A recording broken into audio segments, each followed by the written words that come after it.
I had kind of judgments about the word business prior to starting up my business, Union Management. And I was like, business. And then a few years ago, I was like, I am actually a business person. This is my business, even though I don't typically look like a business. And then I kind of reframed a lot of that in relation to actors, because actors are your own business. And I think that's where a lot of actors kind of trip up. You know, we are the CEO of our lives. We are the male person as well as the CEO. We are all these people in between, the marketing person. So actually we play all these different roles, sometimes multiple roles every day. And so then it becomes about, okay, how can I kind of perform these roles really, really well? And knowing as well, the thing about business is that you also need support from places, from other people. Yeah. Mm-hmm. And it's not, we don't have to do everything. Hello everyone and welcome to Chai with Rai. Hi, I'm your host Rai, and each week I bring you a guest from the creative industry and we discuss all things life and culture, all while sipping some hot chai. Now, if you haven't done so, make sure to subscribe to the podcast so you never miss an episode. If you love this podcast and are listening to this on Spotify, Apple Podcasts, Audible, or wherever you stream your podcasts from, if you could do me a kind favor and make sure to rate the podcast and share it on your stories on social and spread the word.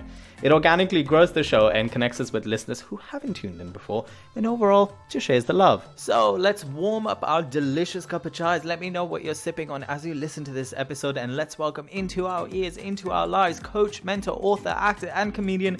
Breathe.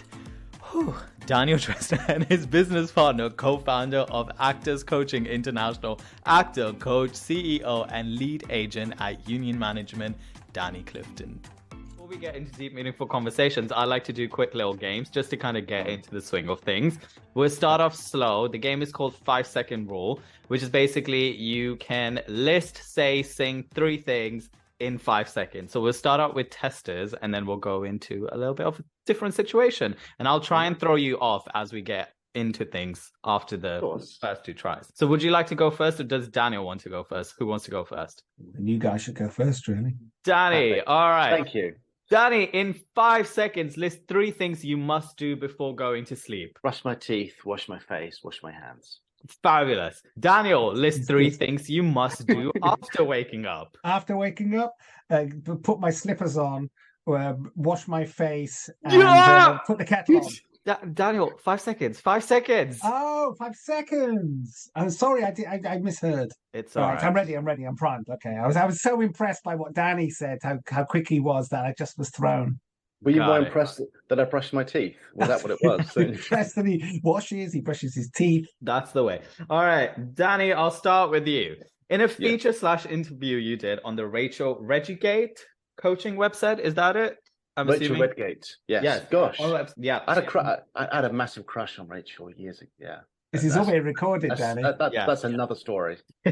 Well, Rachel, if you're listening, just want to let you know. PS did not know that you did life coaching. However, when asked about your work, you describe your work as unlimited, expansive, and plentiful, and unconditionally positive, and how authenticity is one of your core values. You also go on to say that you do acting because you love showing off. So with that in mind, list or say 3 taglines Danny DeVito would do when they are just the face of Just Eat. Right now it's Katy Perry. Before that, it's been Snoop Dogg. But I feel like Danny DeVito would be the new face of Just Eat. So I want to know 3 taglines. You're Danny DeVito. You're going to impersonate Danny DeVito.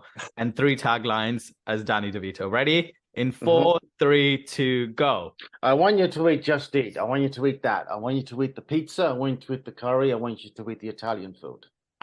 Nice. It's been a while. It's been a while since I watched Danny DeVito movies. So they're great. I've been watching It's Always Sunny in Philadelphia. Nice.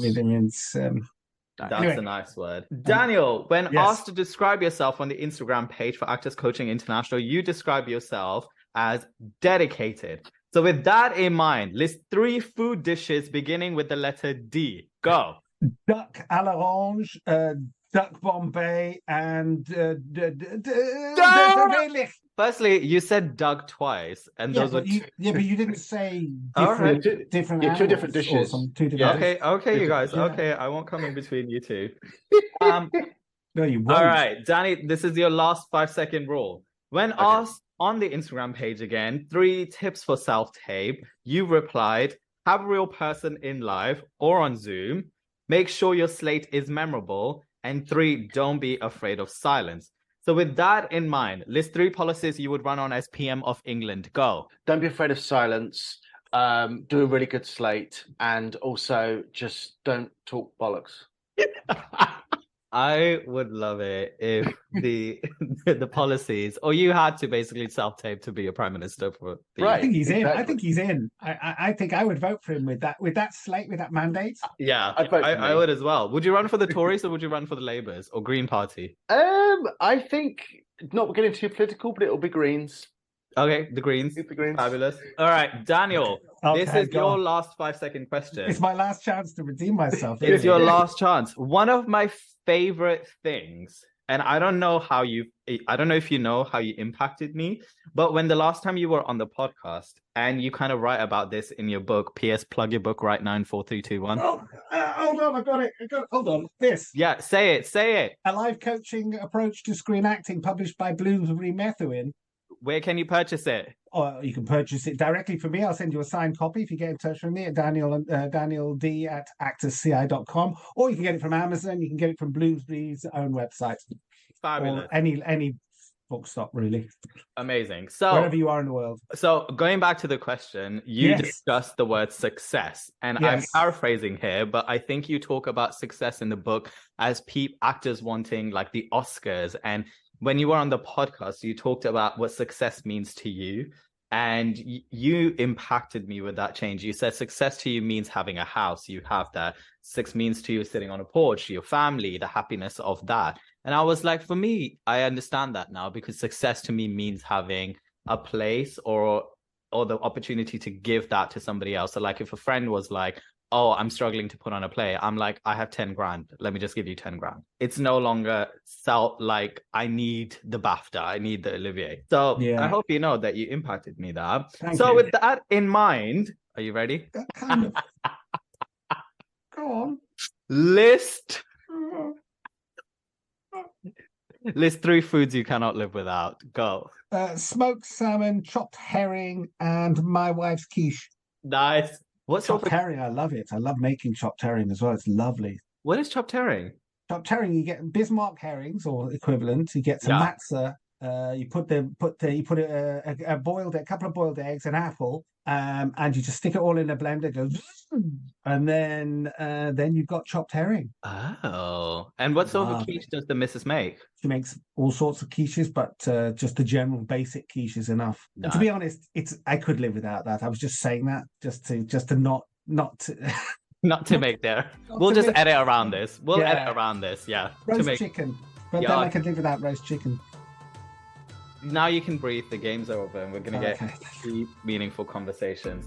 Let's start out with a nice, gentle. How are you? How was your day? Who wants to go first? Daniel. Okay. Yeah. How's my day? My day was a good day today, I think. I am all right. Yeah. I am all right. Yes. Above average, below incredibly amazing. Just that sweet spot. Yeah. Danny? My day feels quite eclectic. It's where I am is 11:15 in the morning. So it kind of is just kind of mid-morning right now. But it's, there's always a lot to do. I'm up usually between 5:30 and 6, agenting, doing stuff, doing other little bits and pieces as well. So yeah, lots of things going on. Well, my first question to you was going to be this. I stalked you all on Daniel's Facebook group, and Daniel often refers to you as Dan or Daniel himself. So I want to know is when you ventured out into Actors Coaching International, did Daniel force you to change your name to Danny? Or was Danny always around? So Danny was always around. I have 2 people call me Dan, my mother and Daniel. and they are not interchangeable, by the way. But yeah, it's when I first started agenting, which was 21 years ago this year, it was I was Dan, and then I just changed to Danny because I always was, I prefer Danny or Daniel. It's fine, but then of course there's another Daniel, so Danny is fine. We were going to call Lorna works with us as well, and we were going to call her. We wanted her to change her name to Danny as well, to be honest. Yeah, she wouldn't. She wouldn't. Rude, to be honest. I think it's inconsiderate. Well, she would have to change like her equity, her spotlight, and then just all of but that's what your second minor. Yeah, it's a minor If detail. she's committed to the job, then she should have She's done clearly it. not committed. No. It's a good thing she's on probation right now. You know, she is now, yeah. So now you brought that up, and we've made us think about it. Yeah. So maybe in the review you can bring that up and just be like, look, if you want to continue on, Danny, right? Yeah, you could change it to Lorna Danny, and then for your work you could be for AC. You could be Danny. Yeah. In fact, what's Lorna's surname? Daniel Dempsey. No, Daniel Dempsey works. Daniel Dempsey sounds like a boxer. Good name. Danny Dempsey. So much better. I'm Danny Dempsey from the Bronx. Hey, Danny Dempsey from the Bronx. Hey, Danny. Hey, your white guy. Hey, what are you talking about? Where is she from? Isn't she from the UK? No, Dublin. Oh, Dublin. Yeah, she's Danny Dempsey from. I don't know if she's Dublin. She's from Ireland, definitely. Oh, it's all the same, It's just... Well, going back to you and now going into discussion, I didn't realize that you both met on Surviving Actors, is it? It was called Surviving Actors, which was the worst possible name you could have for an expo. It's now called Actors Expo. It is, Actors Pro Expo, yeah. We met in the green room. Yeah. Were you signed to Union at that point? Because you began Union in 2014, right? Yeah, I wasn't I didn't want an agent in those days. I was kind of happy I'd get my own stuff. I was kind of happy not having to talk, to ask anyone's permission. But Danny was very sneaky indeed. He snared me like lots of men in my life, right? He snared me. He wanted me, and he chased me down, and he tempted me with fruits of castings and casting directors and The Crown and I heard that story. Sison and stuff like that, and then he dragged me into his web. Wow. Danny's version now. No, actually, I think that's pretty close, to be honest. Daniel did say, and Daniel, I'm not speaking for you, so you can change this part, but I believe that Daniel was very content with where he was. Yeah. And Daniel's reputation was and still is very, very good. We have a couple of mutual friends that I have worked with, both as an actor and as an agent as well. And I have a way, when I like someone, I have a way of actually going after them.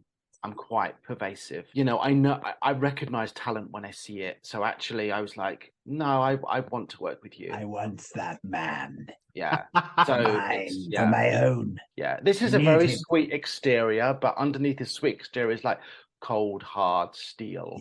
That's why he's an agent, you see. He's my agent. Yes, I saw that. So wait, describe to me how ACI actually works, because relating it to Union, and I kind of remember, Danny, you talk about how you approached Danny to come along board and then launch this, because he was the other. Danny said to me. Was it Danny that said? Yeah, Danny's idea. Oh, I was doing a Facebook group at the time in the pandemic, and I'd started from scratch, got loads of teachers in, doing loads of stuff, and then said to Danny, "Do you want to do a talk on agents and stuff like that?" Yeah. And then he phoned me up one day or got in touch with me and said, "I've got an idea you might be interested in." And I was thinking, I wonder what that is. And it was another of Danny's, entice you into his web. Yeah. And all of a sudden you've got a job that you didn't think that you actually wanted. And it was very interesting, right? Because, I'd been thinking about starting up a school for several months. And this was late spring 2020 when I contacted Daniel. And I want to say I had always never wanted to do a school. I had never. Oh, really? Yeah. That fascinates me because when you said how the Actor Center closed down, you wanted to get people together. So that fascinates me. Yeah. Sorry, I interrupted. Yeah, go ahead. And I was just kind of coming up with a few ideas and a few frameworks how it could look. And then I was looking at venues and I was looking at different kind of places. And I was thinking, okay, who could I approach about this? Who do I want to work with? And for me personally, it came down to core values. I wrote down my core values, and you've already mentioned one of them on this call. And I was like, Daniel, and as I said, we both have mutual friends and I really respect his work generally anyway, but particularly as a coach, particularly as a mentor / teacher as well. And I thought, I bet you have very similar values. So then I got in touch and we had our conversations, Daniel, back then were once every 2 weeks, something like that. Yeah, it was interesting, really, because in my mind, all the way through, it's because I'm kind of experienced in life now, and I've, lots of people start things and never finish them, and I don't want to be that person. So I had a little bit of a, a little bit of arm's length. Yeah, okay. And I needed Danny really to do the majority of the work in a way to prove, or to, not the majority, but to do something to prove that he was going to see it through, rather than just, we had this great idea and let's do this and now let's do that and now let's do this, and nothing happens. And as I say, I don't want to be that person if I'm going to. I used to be that person a bit, but I think that's when I was trying to find myself and find what I wanted to do in life. But now I'm clear about what I want to do in life. I want to, I don't want to muck about, really. And when, it's the first time I've had a business partner. I think it's the first time I've ever had a business partner, just one, two of us. So there was a lot of working out how we're going to work things out. And it's very interesting because we are both incredibly different. Just thinking of Danny's way of describing it, which he thinks about Roger Federer and Nadal. He thinks he's Nadal, and I'm Roger. That's a compliment. I don't see it myself. I'm not really a tennis player, but I'm the boring one, and he's the exciting, vibrant one. But hey, anyway. So it was about how Danny's very much the universe takes care of you kind of person. And I'm, but you've got to really do all of this first, and why isn't that in place, and you've got to put this in place, and this has got, what if that doesn't work, what if that doesn't work, what's your plan G? So it was very interesting as we've gone through it that I have become much more hey, don't worry, it'll take care of itself, we're enjoying it, let's just go with it, see what happens. And I think I don't know, Danny can speak for himself in terms of plan G or B or D. I have become more, okay, what's next? How do we get there from this point? Yeah. So it's kind of, I think we've kind of by osmosis just kind of developed that. I'm intrigued to know, as you both are talking, because I'm always intrigued to know in the business of things. Do you have those conversations when you connect with somebody in regards to, okay, so we need to sign up to Government Gateway. Okay, wait, so the funding will be here. Okay, wait, we need to get a logo. Okay, so how many years do we go in beta form? Okay, who's doing the website? Okay, what's the percentages of things going to be? Like, do you have those conversations, or do you just go with, and do you also have a conversation in regards to, I think, was it both of you were touching up on one of the chats on Facebook, which you had in regards to demystifying the relationship of agents. And Danny, you say this wonderful thing where you call up, if you feel like you're right for a role, you call up the casting director, you pretend to be the agent, and you sell yourself. And you said you only do it if you know you're right for somebody. And I was intrigued to know, do you have a conversation in regards to, I feel like acting schools, and as a theatre maker now, like directing myself, there's so many people who are experimenting in that venture. Do you talk about like the big institutions that there are in the UK and the US in regards to competitors, or do you just go like, no, we are us. We are us. We've looked a little bit at others, but not really, about how much they charge probably, and maybe some of their email flyer type things, but not really. And it's really interesting because from my experience here in the US, like, you can be an actor and you can run an agency and you can work in casting and you can run a school. Like, the things you have, there's a lizard, just go past, sorry. The things you have here, I was the old squirrel. Exactly. The things you have just kind of make you more interesting. Yeah, not in the UK. Not in the UK. In the UK, it's certainly perhaps frowned. Like, there's a slightly more mentality like you should stay in your lane. And that's been my personal experience. And actually, so actually it's been very refreshing being here and talking to people, and they're saying, "Oh, great! So you run a school, and you do this, and you do that. Fantastic." I think that's it. That's in the industry. I remember when I first came back to England from America, from New York, and I worked a lot in New York, a lot of different things all the time, paid my bills as an actor, blah blah. I came back here not knowing anyone, and I remember going to see. I asked everybody I knew in New York if they knew anybody in the industry, and I had pages of eight pages of names, and I got in touch with them all. I went to see this agent when I first got here, relatively big time, my mum's friend's brother is a famous guy and all the rest of it. And it was just so different. It was just stick your stuff, I had an appointment with her and it was just put your picture and CV under the door for me. So, but you've got me to come all the way down here. And, there was it was really hard to meet people in a way, to get beyond the British exterior into the I was when I was in New York, they would say there was a book called the Ross Reports, which had everything that was in production, pre-production, post-production, all the agents, all the casting directors. It was a physical book. And it used to say, don't call, don't visit. And I always used to say, except for you. So I would visit all of them. And in the end, all of them, they would all, hi, nice to meet you. I just want to give you my picture and CV, just a resume. Blah, blah, blah.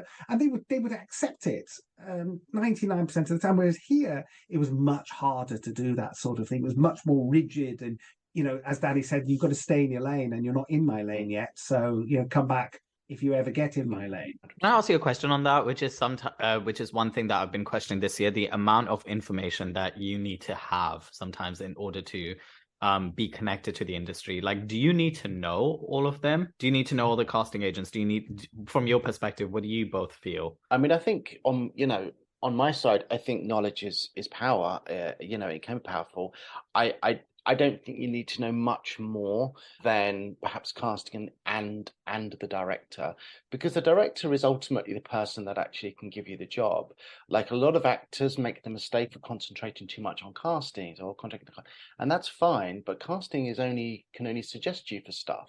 It's the producers, it's the showrunners, it's as I say, the director is the one that is ultimately going to be hiring you.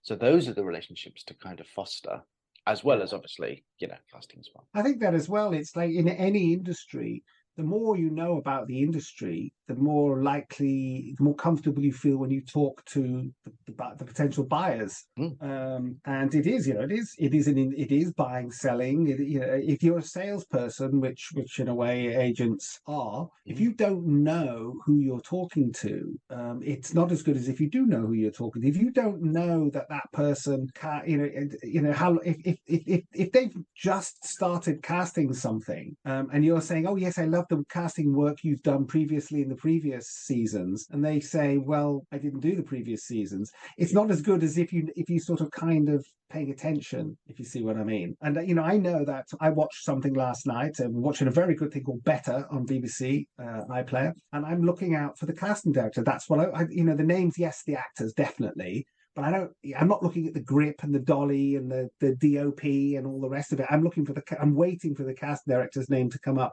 And then what'll happen is I will tweet them and say, great work, because it is great work. And, I get tweets back saying thank you, or likes or something. And it doesn't do anything except for in the future, there's some sort of positive vibe, maybe. And, just off the back of that, Daniel, it's really interesting because I remember, it wasn't the first time. I think it was the second or third time I spoke to Rob Stern, who at the time was casting The Crown.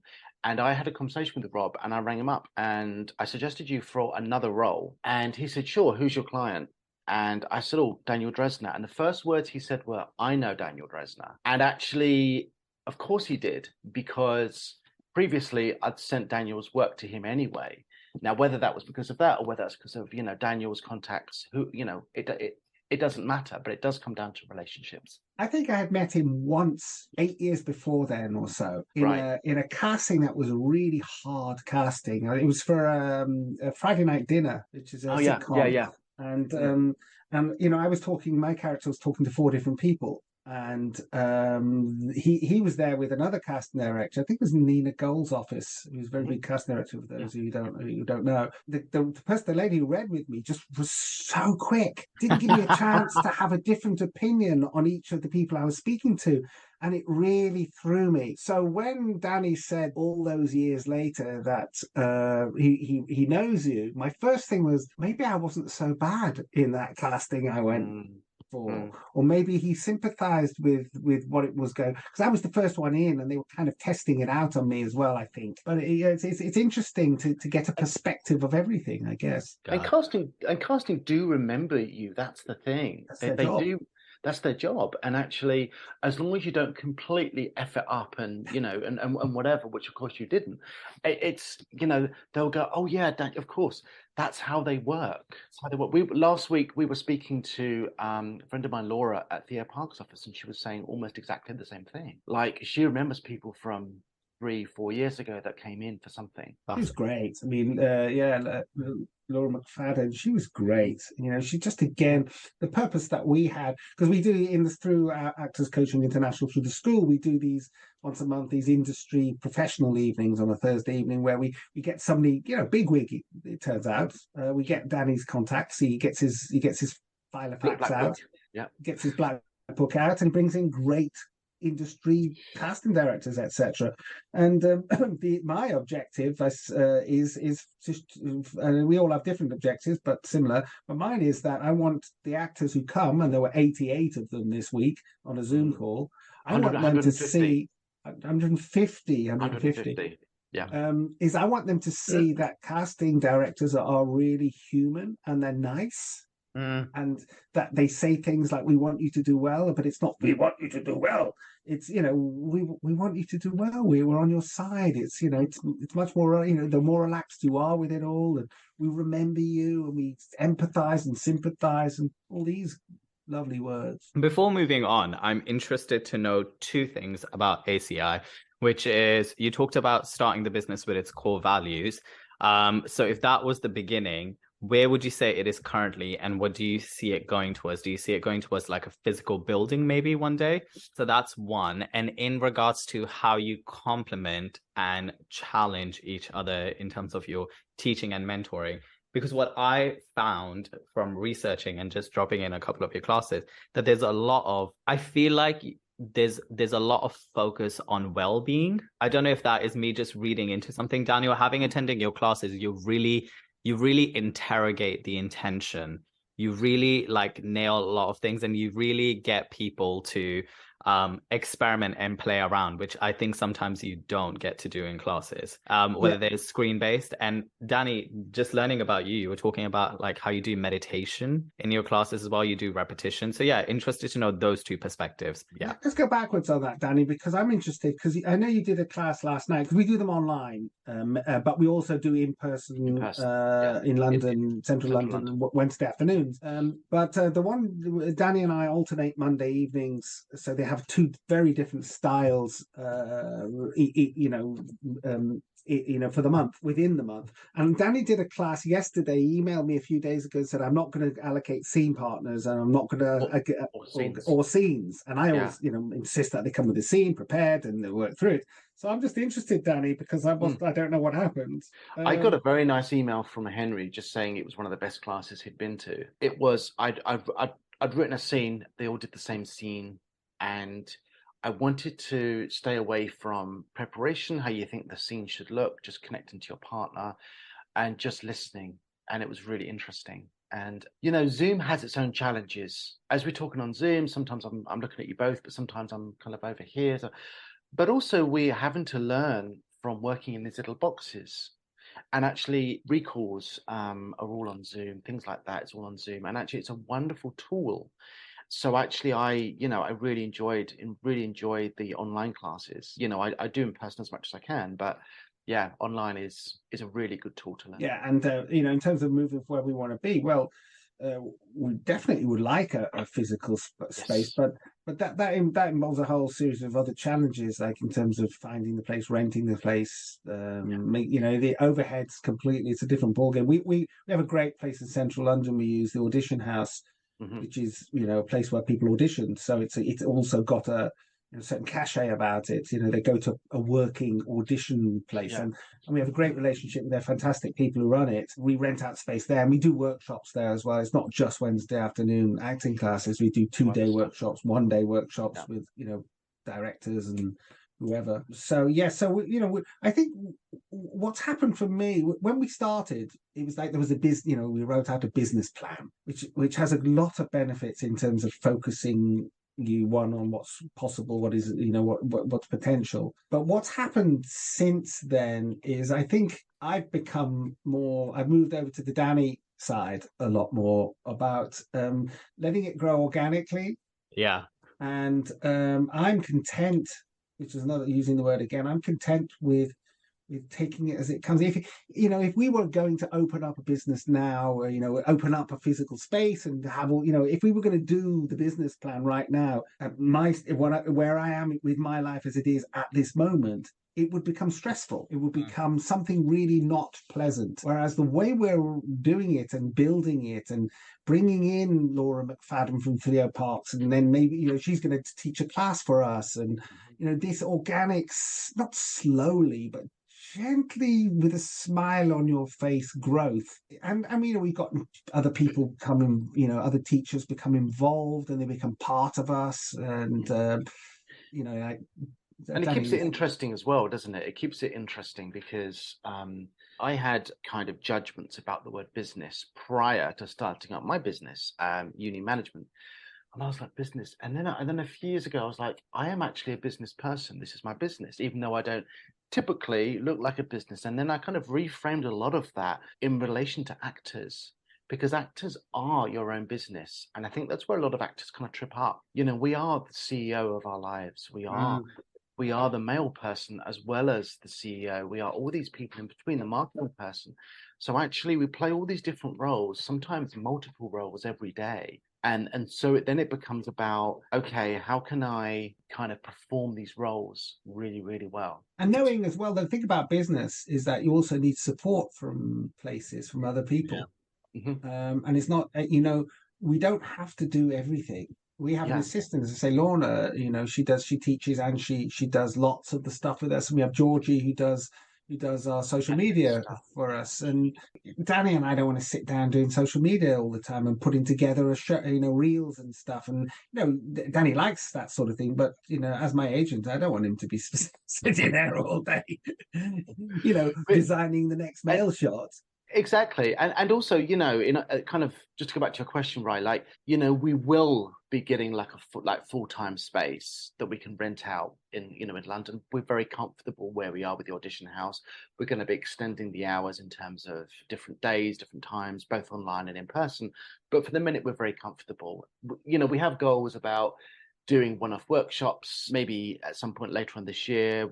If I get a workshop going in Atlanta or Birmingham, Daniel will come over. We'll put something on for the weekend or whatever, things like that. So just nice and easy, nice and Yeah, it's interesting because it's about trust in a way, and Danny and I have developed a very healthy level of trust between the two of us over the period of time. But what we're also, and we developed that with Lorna and with Georgie as well. What we're doing is developing that trust with other teachers. So it's interesting to delegate, how difficult it is in life generally to delegate to people, because they're never going to do as good a job as you until they do, until the students say, I really enjoyed Tom's class this week. It was excellent.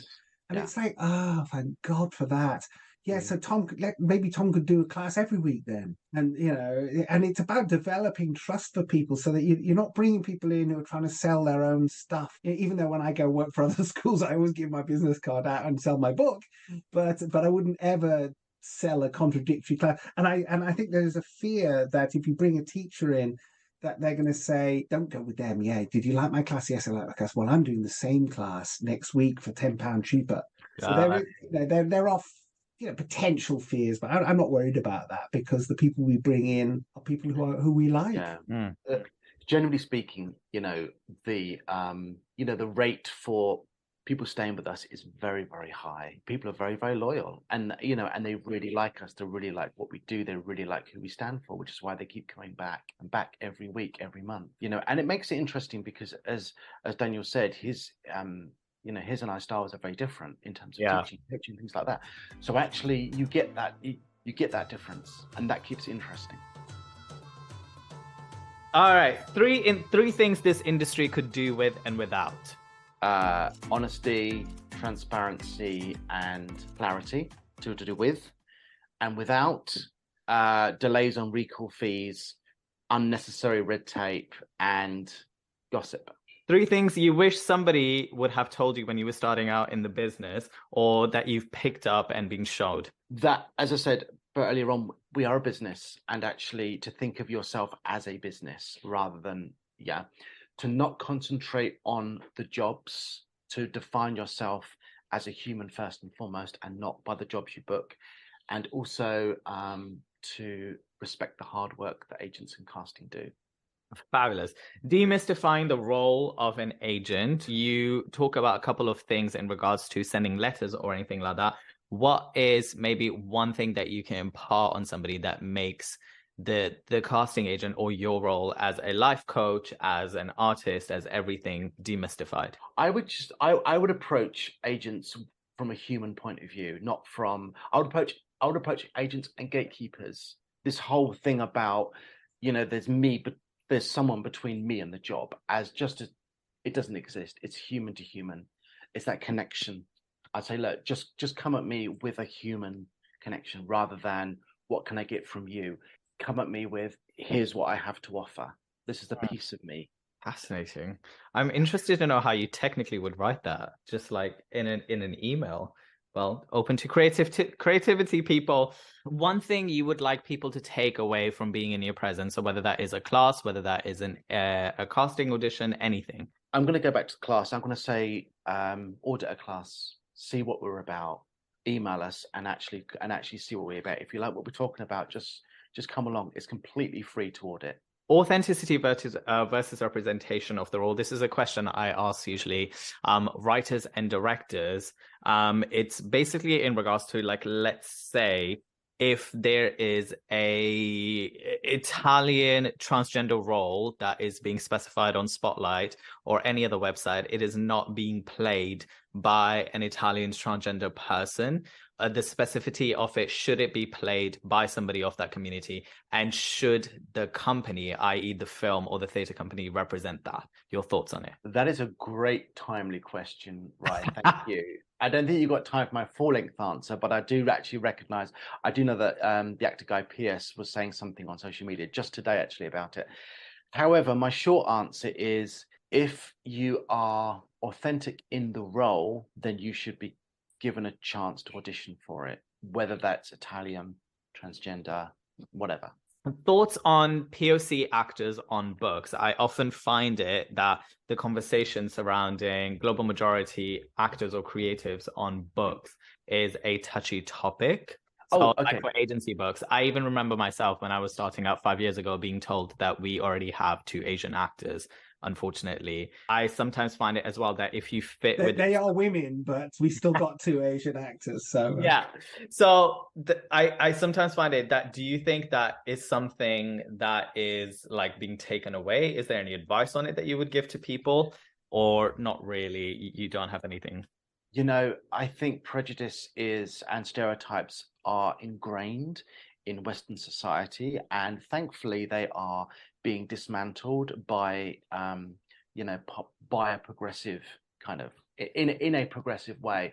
I think it's slow, but I think there's a lot of progressive television being made. For example, things like Doctor Who, for example, things like Heartstopper, Sex Education, things like that cast beyond the stereotypes. So I think I don't think agents have an automatic, well, I already have 2 white people on our books. I think it's, and that's the kind of litmus test. Fabulous.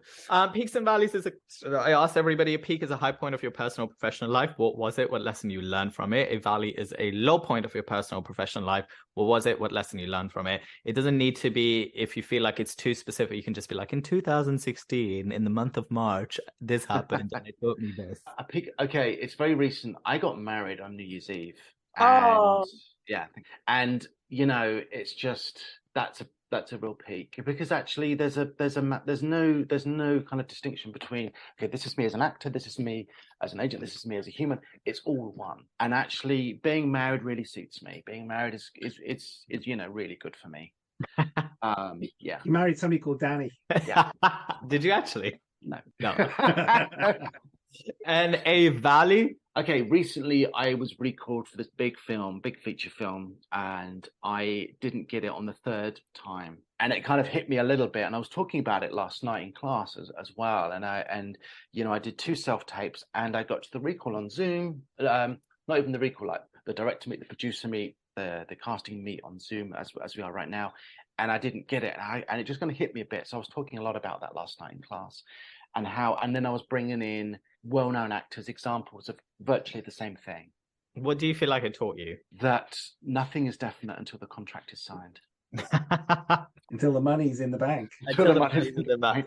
Yeah. And you've seen it. You've seen the role on TV, because recently I've also seen that. You might get the money, you might get the role, but they might not be on the thing. Yeah, of course. What words of wisdom would you give to your mirror self today? Keep trusting yourself. Nice. I always feel like, I asked this of Daniel last time as well, that I feel like a person who's convicted in their path has 3 pillars. It's either confidence and grit in themselves, that's innate or something that they've picked up, spirituality, so that's faith, religion, whatever, and 3, support. That support can be financial, emotional, whatever you interpret that as. Do you feel like if you didn't have those 3 pillars, not knowing a lot about your background, you would be the person that you are and continue to do the work that you're doing today? No, I'd be completely different. I think those 3 pillars are essential, and I think confidence fluctuates. Confidence kind of, it kind of goes up and down. I never kind of believe in those kind of bulletproof type things. Like it kind of fluctuate very easily. Spirituality is very important to me, and actually being grounded within yourself and knowing yourself much more, I think is a really good tenet. Daniel, this is your turn now. 3 things this industry could do with and without Daniel Dresner. It could do with understanding. It could do with equality. It could do with paying more to the lower end of the scale. It could do without arrogance. It could do without everybody. There's some people forgetting that other people have skin in the game as well. And it can do without what is it when somebody looks down on somebody as condescension. Nice. That's a nice word of the day. 3 things you wish somebody would have told you when entering the industry that you'd like to impart on now somebody else. It'll be all right if you keep working. Just don't stress about it. Just let it happen. Be a bit more focused on the details of stuff, like what type of things do you want to be in, what type of roles do you want to play, and just if you be yourself, because everyone else is taken. One thing you would like people to take away from being around your presence, whether that is as just a person, life coach, teacher, mentor. Joy. That is authenticity versus representation. Don't cry, right? He gets moved so easily. Sorry, what was the question? Authenticity versus representation, which I was just talking with Danny about in regards to if there's an Italian transgender role, it needs to be played by an Italian transgender person, and the spectre of the film or the theatre needs to represent qualities of that story. That is an interesting question, and I do think that we should be able to play. We can play most things. Some things we can't play, so we should just shut up and say we can't play them. I think that if Daniel Day-Lewis in My Left Foot, he did a lot of good in that role to make people understand people with that condition. So I think that if you do it properly and you honor it, and you don't do a fake cod Irish accent like some of the people do, that just sounds so dreadful because they're being stereotypical. If you do it and honor it and are faithful to it and believe it, then I think we can do pretty much anything. I don't mind Helen Mirren playing Golda Meir. I don't mind that. Maureen Lipman could have played it, but she was busy doing Coronation Street. She was contracted to. Yeah.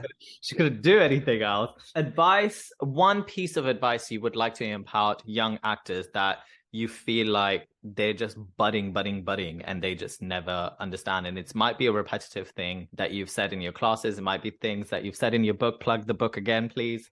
What do you mean? A life coaching approach to screen acting by Daniel Dresner, published by Bloomsbury Methuen, and they can get a signed copy from me if they get in touch with me at danield@actorsci.com. You mean?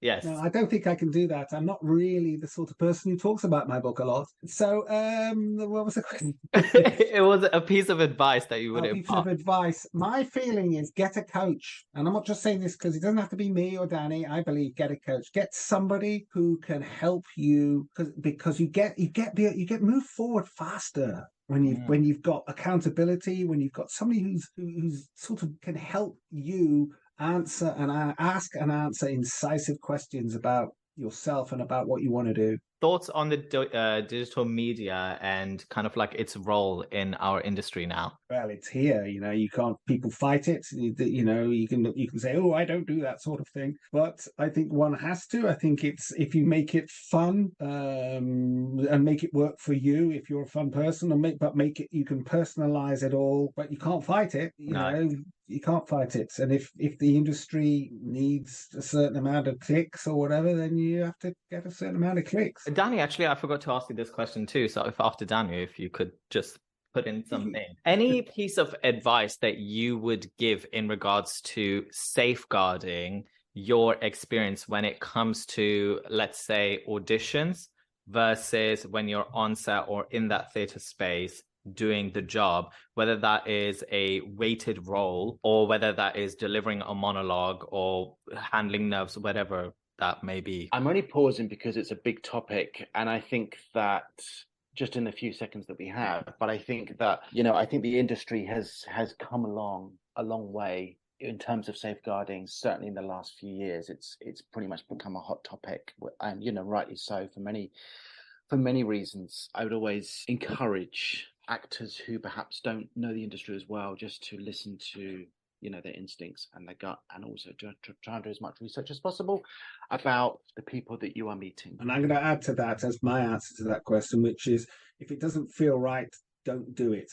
You can get other jobs, but you can't, if you lose your integrity or lose something even worse than that, then that takes a lot more to recapture. Danny, do you have any piece of advice for approaching a role when you're auditioning versus when you're actually doing the job? That's a good one as well. I think that there's a different kind of experience. If you're auditioning, they don't need the finished part. You're not going to go and shoot it there and then. So really, to give a sense of who you are in that role and what you can bring to it, as opposed to when you're on the set, you've really got to be thinking the character, you've really got to be thinking as a character, you've really got to be present as near as possible as the character, and really just it's a different level of commitment. But both of them, you've got to do the work, then get out your own way and just let it happen. Is there a tool that you would advise? I don't know where I picked this up from, but I recently make Spotify playlists in regards. Yeah, that's good. There's all sorts of stuff. You can go anything. You can look. You use star signs. If you're an Aquarian, your character's an Aquarian, then they've got a list of 30, 40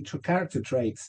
Yeah. Sagittarius, they're different character traits. There's all sorts of stuff. You can go, some people go with the shoes. I can't remember which famous actor does that, but one of them does. They get the shoes and then they know the character. Nice. Danny, anything to add? No, not to that part, no.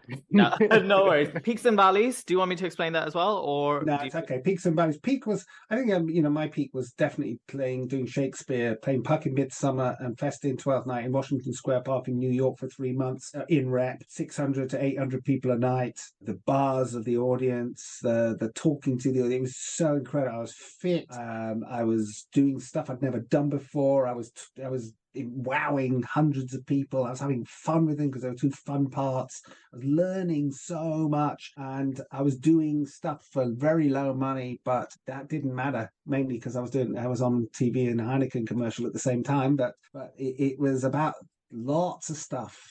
Lots of stuff. As my peak and valleys, there's little bouncing along the bottom valleys, like Danny was indicating, when you don't get certain jobs that you really want. But I don't think so. I think it's when I've sort of had a horrible experience with somebody somewhere, where somebody doesn't see me, they belittle me, or they don't see me, or they misunderstand why I was asking for that. Why don't I want £500 for in perpetuity on all media?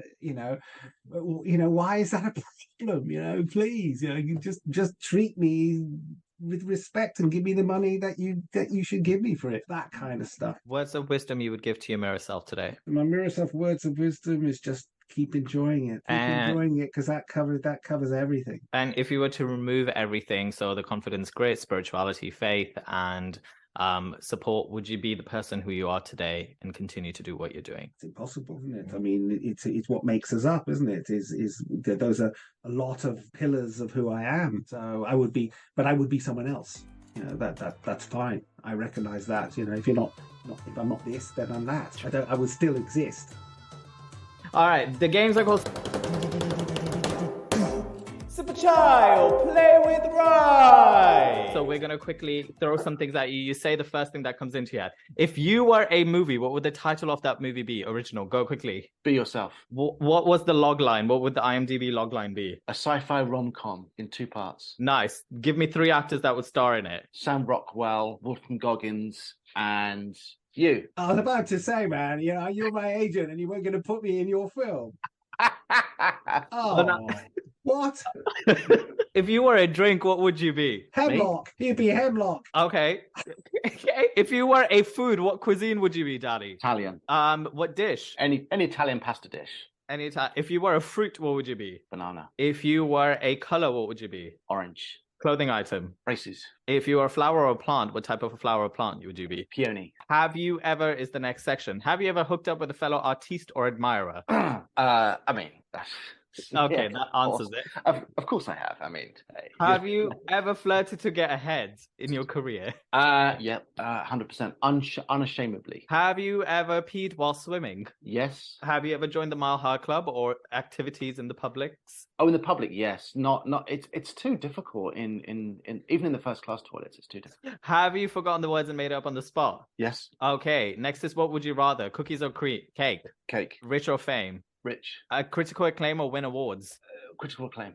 Netflix or Prime? Prime. Fairy tale mythological stories or real life stories? Real life stories. Dogs or cats? Cats. World peace or equality? Equality. All right. The next section is can you improv though? I'm going to give you 3 words and you have 30 seconds to devise a monologue. Make sure that you include those 3 words. Would you like to write them down in the chat? No, this is for you, Danny. This is for me. Okay. For you. We're going to do Daniel after this. Okay, fine. Would you like me to give you these 3 words in the chat?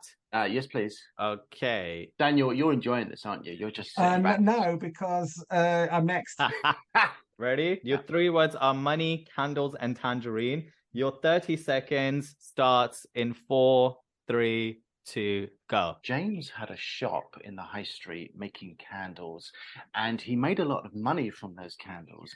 And what happened was this guy came in, didn't have any money, so I did pay him in tangerines. And he said, can I buy some candles and tangerines? He said, I don't really appreciate fruit, but I love tangerines. So you can exchange that for money. And in the end, they were both happy. Very appealing, those tangerines. Yes, very. You had 5 seconds left, but I'll stop it. The games. Ready? No. Sip a chai. If you were a movie, what would the title of that movie be? Go. Great Expectations. What would it has to be original. Oh, does it? Yes. Incredible Expectations. What would the log line be or the storyline? A man blasting his way through life. 3 actors that would star in it. Me, Danny, and you. Love it already. If you were a drink, what would you be? I'd be a nice, fizzy, fruity drink on a hot summer afternoon. If you were a food, what dish and cuisine would you be? I'd probably be, I think I'm tasty because I like it, but I'd probably be Japanese food. Okay. Oh yeah, because if you were a fruit, what would you be? I wanted to say kumquat, but only because I like the word. That's okay. We go with the first thing. The first thing. If you were a color, what would you be? I would be whatever, a mixture of all of them. I would be all of the colors in the rainbow, whatever color that makes. I think that was your last response as well. If you were a clothing item, what would you be? Quickly. I would be a support bra. Flower or plant? What type of flower and plant? I would be rosemary. Have you ever is the next section. Have you ever hooked up with a fellow artiste or admirer? This week. I'm a married man. How dare you? Yes, married? I have, and I have lots of very interesting stories for another podcast. Have you ever flirted to get ahead? Yeah. Flirted. Sorry, Mile High Club or public spaces? Done anything intimate? How long you got? Okay. Peed while swimming. Oh, peed while swimming, not sex while swimming. Well, no, we got the answer to that. Okay, peed while swimming, no. No? Have you forgotten the words and made it up on the spot? Oh, yeah. Next is, what would you rather, cookies or cake? Cookies. Rich or fame? Rich. Critical acclaim or win awards? Critical acclaim. Mythological stories or real life stories? Real life stories. Netflix or Prime? Don't care. Netflix. Dogs or cats? Dogs. World peace or equality? Well, world peace allows equality. So if we don't have world peace, then the rest of it doesn't matter. Nice. All right. The next is, can you improv though? Your 30 seconds of improv. Your 3 words are... Just tell them to me. Oh, leaf, scented, and I haven't figured out the third word. Danny, give me a third word. Give me a third word. Magazine. I was reading this magazine last week. It was a rather unusual thing. It was set in the past, in 204 BC. And in those days, medicine was all about what type of leaf you use to cure something. And the problem was that they found this one that was scented, that is scented in the wrong way. So it wiped out a whole species and civilization of man. Nice. All right, your last 2 questions. Everybody loves a rant. Daniel, do you remember your last time's rant? No, it was about posh people. What was it? Oh dear. You get a rant, 30 seconds of rant about anything and everything that you want. However, the condition is you have to start with bitch don't or end with bitch don't. Do you feel like you have something to rant about? Oh yeah. All right, cool. This is Danny Clifton's 30-second rant. Go. Bitch, don't get me started on the Tory party, because they're just the worst. They are. You see that thing about Matt Hancock about taking 10 grand for some made up thing led by donkeys? They are the party I cannot stand. They are so just arrogant. I put the Tories alongside Ronaldo in that kind of. It's really mad. Anyway, bitch, just don't. I think that was my rant as well, wasn't it, last time? Was it your rant as well, the Tories? I don't think it was the Tories, but it was. It would have been this time. Well, there you go. Well, I got the same rant as Danny's, really, but go on. All right, Daniel Dresner, this is your bitch don't. Bitch, don't get me started on that Conservative Party. This slimy, entitled lying, and they call it collective responsibility, and then they just adamantly, no, this is the way it is. And I saw a great one that Krishnan Gurumurthy did with this guy where he said you were a Brexiteer, you voted for Remain, then you became a Brexiteer, and then you voted for this, and then you voted against the thing, then you voted for it. And slime ball. Bitch, don't get me started. And to contradict that, what is one thing that you do for yourself that makes you feel joyful? And what's one thing you do for others that makes them feel joyful? Gosh, that's a great question. The one thing I really like, because I get up early in the morning, I love preparing the coffee machine the night before. And I've got like a posh coffee maker with a little thing that you put with coffee, but in the coffee I put salt, nutmeg and cinnamon, and I mix it in with the coffee, and I put it in, and I load up the right amount of water, and it's there ready for me when I get up at 5:30, and it's just over there, and it's amazing. What's one thing you do for others that makes them feel joyful? Give them work. Money talks, jobs talk. It's the same thing. I'm just about to take my daughter to play football, and I love watching her playing, and she loves going. And what's one thing that you do for yourself? So it combines the 2 things. Exactly. Nice. Well, everyone, that brings us to an end, and I hope you enjoyed that. I want to say a massive thank you to the guest for their time. All of the information about the guest, myself, and the show will be listed in the bio. Make sure to follow, share, comment, and subscribe. Show us all some love, because isn't that what we want at the end of the day? Some love. Your support really helps the show and the message of it grow, and the people that are on here. Thank you again, and as I always say, breathe in, breathe out. I must go, which means now I must go. I own that is copyrighted, and I will sue. Joking. Have a great one and stay curious. Till next time.